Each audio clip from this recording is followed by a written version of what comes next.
Indonesia sudah memproklamasikan kemerdekaan pada 17 Agustus 1945, tapi perjuangan belum selesai sampai di situ. Belanda tidak tinggal diam dan ingin kembali berkuasa. Lalu, pada 1946, terjadilah perjanjian Linggarjati.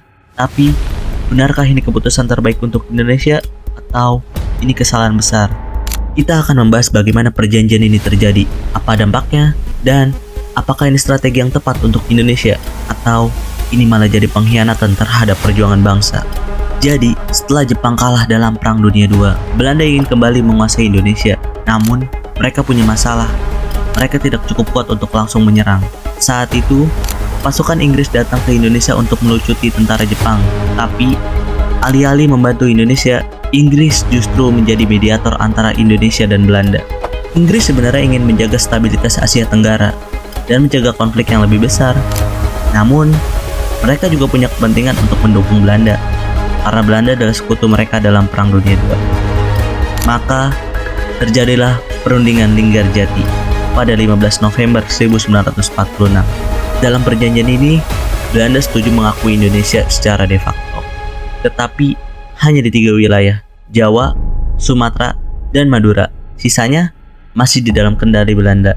Dan juga sebagai gantinya, Indonesia harus membentuk negara federal dalam Uni Indonesia Belanda. Di satu sisi, ini diakui sebagai kemenangan diplomasi Indonesia.